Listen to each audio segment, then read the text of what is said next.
All right, so today we are going to be learning our last lesson of Unit 4, and it is in the context of how many bottle flips to go viral. So there is a senior who is going to do some bottle flipping for their talent show performance, and while hanging out in their statistics class, they claimed to everyone in class that their probability of successfully landing the water bottle is 20%.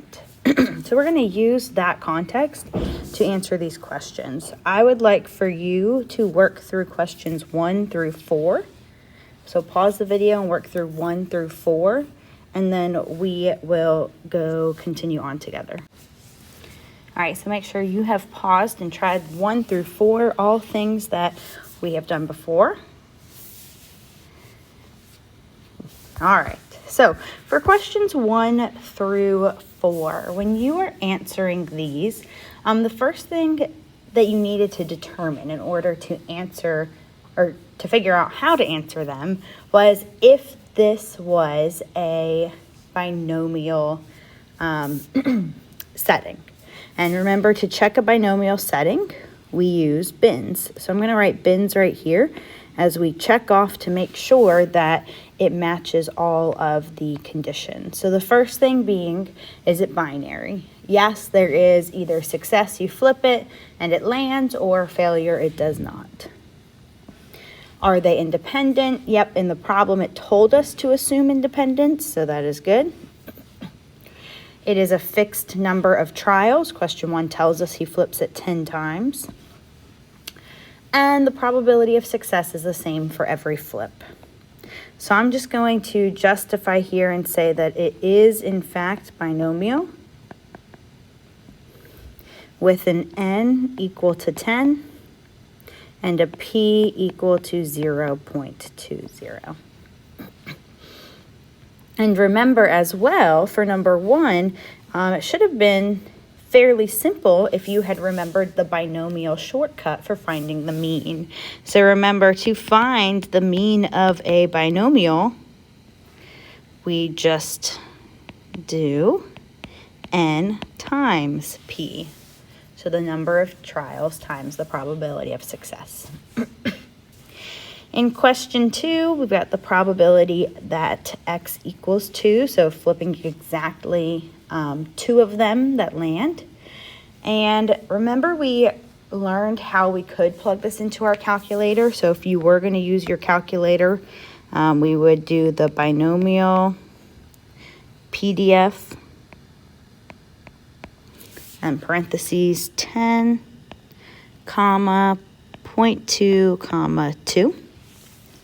And now when you are having to show your work on a test or AP exam, if you are not going to do it the way I've done it in blue, where I show my work and you're going to use your calculator, that's okay. But you do want to write this down. So you want to show the grader what it is that you have plugged in. And this is the way that you get partial credit too. Let's say that you plugged one thing in wrong, but you plugged the rest in right. Now I know what it is that you have plugged in and why you got the answer you got. But when you do this, you also want to label each piece that you plugged in. So like we know 10 was our n value, 0.2 was our p value, and 2 was the x value. So we're just going to label them as npx so that somebody reading it knows what happened. All right, to find the probability he makes less than 2 flips, this one's pretty easy to do by hand because it's only 2. So the probability of less than 2 is just the probability of 0 plus the probability of 1. And so that's what I did here. I just found the probability x equals 0, and I added the probability x equals 1, and that's how I got my final answer. In the next one, it says the probability x is less than or equal to. Again, not too much. There's 3 steps there. X equals 0, x equals 1, and x equals 2. But remember, with these less than or equal to's, we can use the calculator again. So this is the one that is the binomial.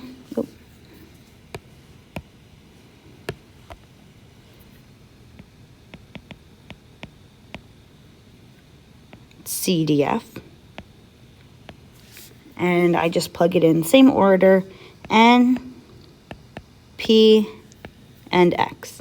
And again, labeling them so everybody knows what's what. Plug that in and you should get the same answer that you'd get if you did it by hand. All right, so we are going to move on to the next section, and I would like for you to finish the page. You should be able to make it through question 10. So take a second and pause it and see if you can get through question 10. Think about, excuse me, think about how we find probabilities of this and that, okay? That's what you're going to be doing for the next few problems. All right, make sure you paused and you tried. Okay, welcome back. So let's go over these next problems. Let's see if I can do. So after 10 flips, Michael wants to do 10 more, but his teacher is getting annoyed. Okay. With all the noise, and tells him he must stop flipping once the bottle lands right side up. So as soon as he gets one that lands right side up, he's done. Practice, but then once you get it, you're done. So the probability that it lands on the first try is just 0.2 because he got it the first time. We know it's a 20% probability, just 0.2. Probability it lands on the first, it fails the first try and lands the second try is 0.8 times 0.2. How did I get 0.8? Remember, that is the probability of failure. It comes from 1 minus the probability of success. All right, to find the probability he fails the first two and it lands on the third try, this would be the first fail, second fail, and third success. And the last one, 3 fails and 1 success. So fail, fail, fail, success. Now, this is the same as mathematically 0.8 cubed times 0.2 to the first. So just remember that as we keep going through our notes, that if I know that I want 3 failures, I could just take the failure probability and raise it to that third power.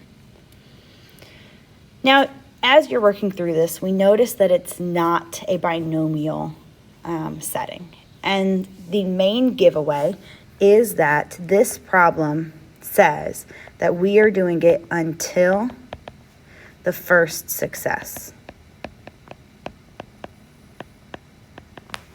And so that until the first success is what makes this now what we call a geometric distribution.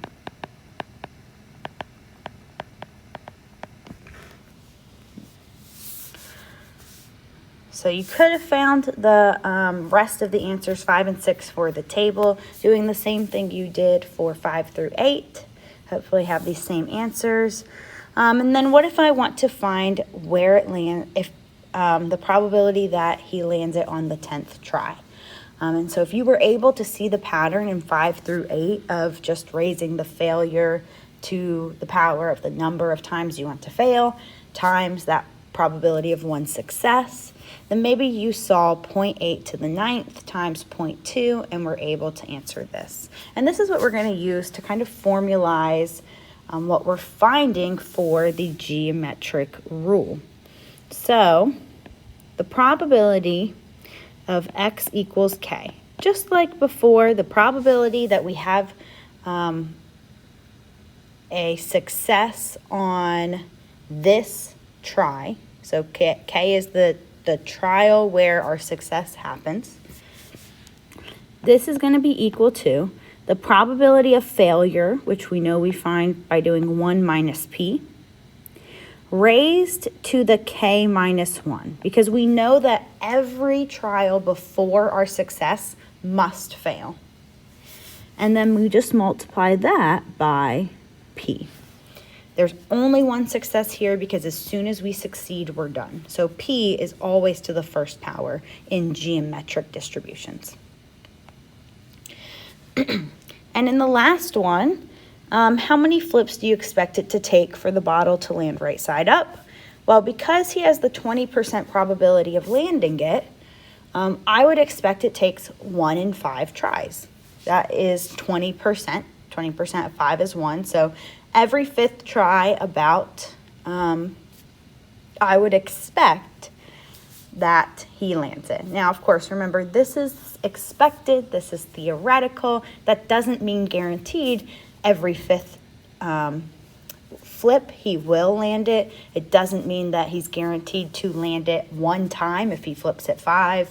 It is just theoretical. But how do we find this in all contexts? Because it is pretty easy to think 20% of 5 is 1. Maybe that came simply to you, and maybe you didn't really answer this question. So what can we do? In this example, we know that our probability is 0.2. And if I change that to a fraction, I get 1/5. So that's kind of how I was able to see 1 in 5. But there is a formula now that we're getting for the expected value, or the mean of a geometric series. So our mean of x is equal to 1 over p.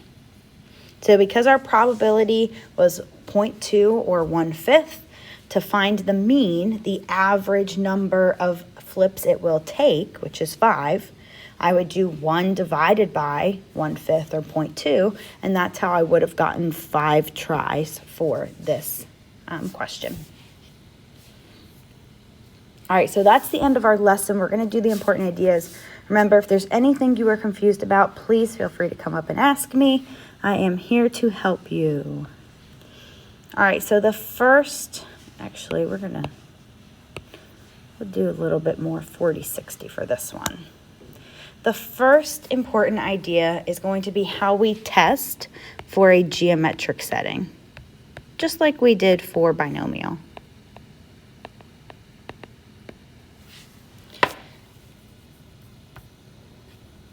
So to test for a geometric setting, we are going to use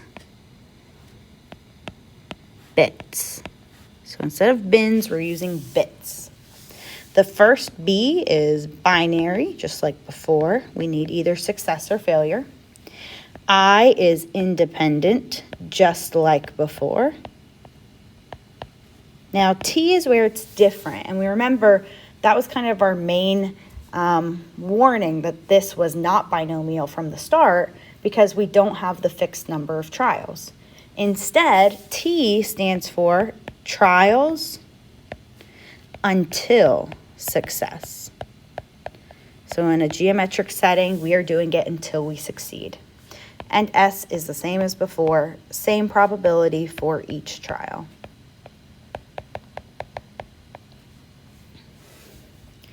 All right, so now we've got our geometric setting test. We make sure we have these conditions, and then we move on to the geometric formula. What are we going to use once we determine it's geometric? So we've got P of x equals small x. So I'm using x, small x here instead of k because I think it's on your formula sheet for AP Stats. They use x's rather than k's, and this way it just differentiates it from the binomial setting. Okay, so let's just use x's from now on. Small x is the number of times it takes till success. All right, so what we're going to do is 1 minus p to the x minus 1 power times p. Remember, this is your entire formula here. You have to plug all of this in. Remember, this right here is the probability of failure. This would represent the number of times that we fail. And the P here is just the probability of success.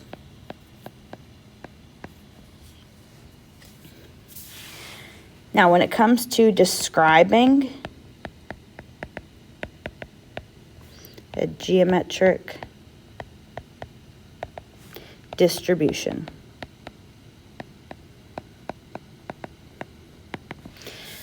Unlike with the binomial, I'm not going to suggest you make a histogram because actually geometric distributions are always right skewed.